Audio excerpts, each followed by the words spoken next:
Hello भाई बहन, आप लोगों के बीच हम हरतालिका तीज के ऊपर एक कहानी लेके आए हैं। बहुत दर्दनाक कहानी है। इस गीत में आप लोगों को सुनाती हूँ। यदि अच्छा लगे तो लाइक सब्सक्राइब शेयर जरूर करिएगा। मैं आपकी रीना आप लोगों की हमेशा आभारी रहूंगी। तो बोलिए एक बार भोलेनाथ की जय हो, माता पार्वती की जय हो। तो देखा जा ये गीत में सास और बहू के बहुत दर्दनाक गीत बा। सापन बहू सास से बहुत अरज करत है, कहा हे सासू माँ हमें तीज व्रत रखे के बा। तब तक सास का करत थी, उन्हें बगल से हटा देती।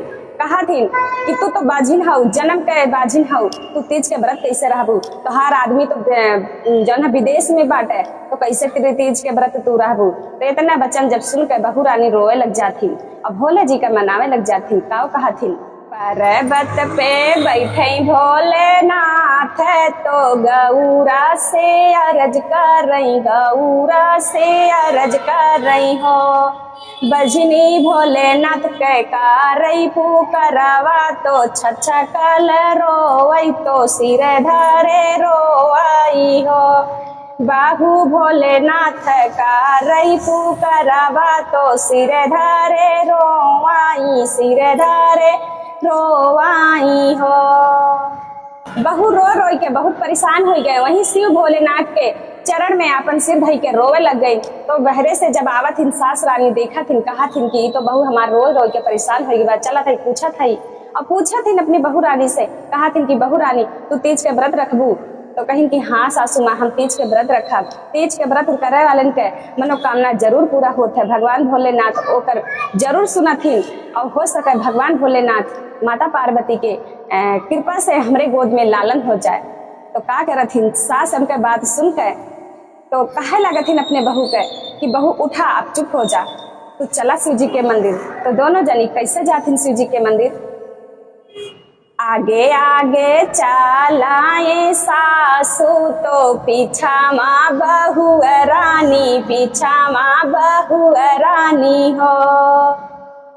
पंडित खोली दा मंदिरवा के द्वार, पूजन हम करबई मगन पूछू मगबई हो। भोले जी खोली दा मंदिरवा के द्वार, पूजन हम करबई मगन पूछू मगबई हो। सास बहू जब मंदिर में गई तो पंडित रही है वहां मंदिर में, पूछे लग गई कि तू तो बाजिन हऊ, अब भोलेनाथ के तू का चढ़ा सकत हूँ। तो हर तो पिया परदेश बाटे और तीज के व्रत तू कहा था भूखे के, कैसे भूखबू अब पापा भोले जी का चढ़ेबू। तो वे अपन मुसीबत पूरा बतावे लग गई, पंडित से कहे लग गई और अपने दिल के बात पूरा सुनावे लग गई बाजी। और रो रो के भोलेनाथ के प्रार्थना करथिन, पूजा पाठ करथिन और कहथिन कैसे भांगिया धतुरावा चढ़ाई बाई, भोले के मानई बाई, भोले के मानई बाई हो। भांगिया धतूर चढ़ाई बाई, दूधवा नहुई बाई हो। पंडित खोली दा मंदिरवा के द्वार, तो भोगवा लगई बाई हो। पंडित खोली दा मंदिरवा के द्वार, तो भोगवा लगई बाई हो। तो उनके वचन सुन के पंडित जी मंदिर के द्वार खोल दीन और वह गई सास बहू दोनों जने भोले जी के मनावे लग गई। और भांग धतूर 16 श्रृंगार करके, जैसे गौरा जी माता गौरा पार्वती भोलेनाथ के सब श्रृंगार करके 16 श्रृंगार करके पूजा पाठ करी, वैसे सास बहू दोनों जनी 16 श्रृंगार करके और पूरा भांग धतूरा बेल पाती सब लेके भगवान भोलेनाथ के चढ़ावे लग गई और भगवान जी के माता पार्वती जी के मनावे लग गई दोनों जनी। जब मनावे लग गई तो कहा थी शिव जी हंसे लग गई मने मन में कि इबाजिन के श्रद्धा मन में देख के भोलेनाथ गौरा पार्वती जी बहुत खुश हो गई। तो गौरा पार्वती जी भोले जी के से प्रार्थना करथिन कि ए स्वामी अभी बाजिन के कौनो रास्ता दिखावा, काहे कि तोहरे बाजिन इतना रो रो के तोहरे भक्ति में पागल हो गए बा। तो अब जन है राह दिखावा, इनके बाझी नाम छूट जाए, इनके पिया परदेश से वापस आ जाए, तीज के व्रत रहा इनके व्रत में शामिल हो जाए। तो भोलेनाथ का करथिन, एक छल में महिमा उनके अपरंपार है, उनके महिमा के जाने। तो का करीन भोलेनाथ, मंदिर से जहां बजाई के जाहू ना पाई, उनके गोद में एक लल्ला खेले लगा। तब तक इस पेट में गर्भ जना लगन बाजिन के घरे ना जा पाइन और जौन के गर्भ जनाए लाग। तो कैसे कहा थिन, आठावा महीनावा के बीतत नवाए के लागल हो, आठावे महीनावा के बीतत नवाए के लागल हो। हे साखी खोले गई गोदी में लालनामा, उठने लागे सोहर हो। हे साखी खेलैला गई गोदी में लालनामा, महालिया में सोहर हो। आप देख लीजिए भगवान भोलेनाथ के महिमा परम्पार है। यदि भोलेनाथ के कोई पूजा करत है तो गौरा पार्वती माँ जरूर सहायता करथिन, अपने स्वामी से जरूर अरज करथिन, विनती करथिन कि भक्त के अपने राह दिखावा।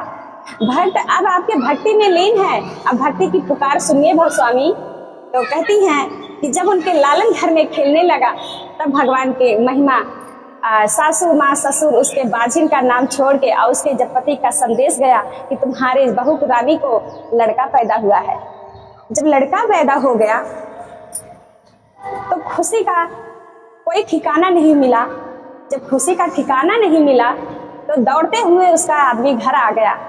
जब घर पे आदमी आ गया तो अपने बहन को फोन करा। उसकी बहन ससुराल से बात सुन के बोला कि आप बहन, आपके भाभी को आपको भतीजा पैदा हुआ है। और जब बहन इतनी बात सुनी तो घर पे दौड़ दौड़ के आ गई। जब बहन आई तो सबसे पहले खुशी से झूम उठी। उसके बाद कहती है कि भाभी रानी आप मुझे काजल दे दीजिए।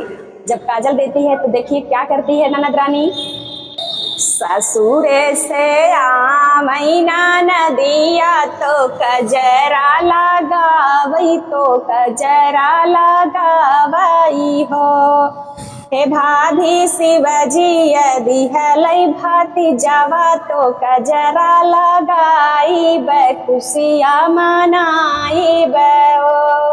हे भाभी शिवजी यदि हेलन लालनामा तो कजरा लगाई बै, सोहर गवाई बै हो। ननद रानी अपने भौजाई से कहती है कि सोहर गवाई भौजी, अब हम भतीजा भय बा, हमरे खुशी का ठिकाना ना बा। अब सोहर जब गवाए तो गौनी, आप हमरे सोहर के गवनी और नचौनी तू अपन हाथी का कगना दे दी। तो भौजाई के तो जौन है बाजिन के नाम छूट गए, उनके खुशी से कोनो ठिकाना ना रहा है। तो वन कही ननद रानी कगनवा ना लेबू, कगना ना तुम्हें चाहिए तो कगना तू अपन ले ला, अब तू नाचे शुरू कर दो सोहर गाय गाय के। जब भौजाई से कगना ले लेती तो भौजाई से कहा थी कि भाभी रानी अब तू कगना लेके हमें न्यौछावर कह दा, हम जब नाच दिखाई सबका। तो का करथी न्यौछावर करथी, भाभी दना देती हाथे के कगनामा चुनरिया न्यौछावर कगनामा न्यौछावर हो। भाभी दना देती कगना न्यौछावर चुनर न्यौछावर हो। ननदी पहिर लेती चुनरी हमार ससुर चली जायू, ससुर चली जायू हो। हे भौजी जुग जुग जिये तर लाल नामा, महल उठे सोहर हो। हे भौजी जुग जुग जिये तोर लाल नामा, अमर तोर सुहागवाई, अमर तोर सुहागवाई हो। हे भौजी दाई दहले भोलेनाथ लाल नामा, अमर सुहागवा, अमर सुहागवाई हो। हे भोलेनाथ के करा जय करावा तो पार्वती जय जय बोला हो।